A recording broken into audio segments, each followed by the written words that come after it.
Hello guys, आज म first video बनाउँदैछु कलर ग्रेडिङको बारेमा। भिडियोहरू कस्तो कलर ग्रेडिङ गर्छन् भनेर, त्यसैको लागि मैले आज एउटा एप भेट्टाएको छु, यो vsco भन्ने। यसमा म यो भिडियोलाई कलर ग्रेडिङ गरेर एचडी लुक दिने कोसिस गर्नेछु हैन, र तपाईहरुलाई पनि यसो बताउनेछु। ओके, म अब यो भिडियो स्टार्ट गर्नेछु।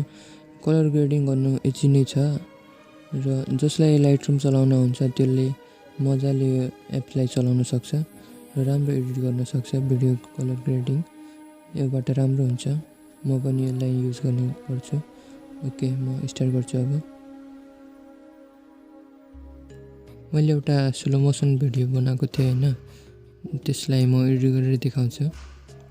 सेटिङ आइकनमा क्लिक गर्नु होला, अनि एक्सपोजर कहिले पनि स्लो मोबाट बनाएको भिडियोहरूलाई अलि घटाउनु राम्रो हुन्छ। अनि घटाए। अनि यो कन्ट्रास्ट यसमा बढी नै हुने भएकाले यसलाई माइनसमा झार्नुपर्छ। अनि यसमा राइट गर्दिनु, अनि यो सेचुरेसन अलि बढाइदिनु 2.4 जति। अनि यो हाइलाइटलाई बढाइदिनु होला, जति राम्रो देखिन्छ त्यतिसम्म राख्नु होला। अनि स्याडोलाई पनि अलि बढाइदिनु होला। टोनको खासै काम हुँदैन। अनि यो टेम्परेचर अलि बढाउनु होला।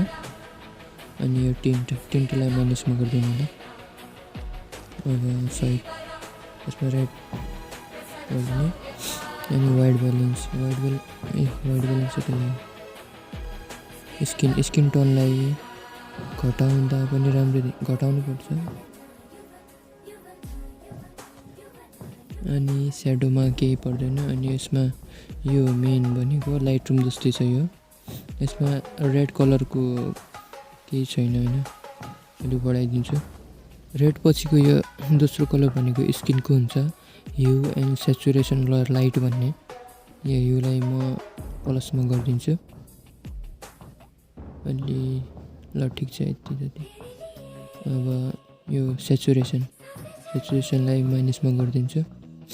लाइट भनेको गोरो कालो देखाउने होला यो। अनि यो येल्लो कलरको ह्यूलाई माइनसमा गरिदिन्छु।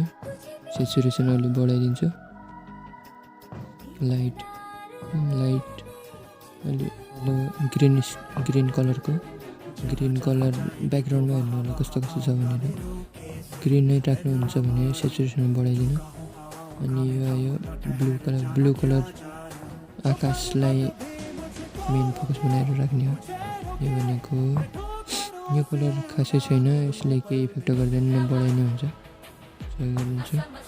ल अब हेर्नुहोस् पहिला कस्तो थियो र अब हेर्नुहोस्। भिडियो राम्रो लाग्यो भने च्यानललाई सब्सक्राइब गरिदिनु होला र बेल आइकनलाई थिचेर जानु होला। हेर्नुहोस्, अब एउटा सेभ गरिदिनुहोस् र अब तपाईँको भिडियो तयार भयो। यसरी नै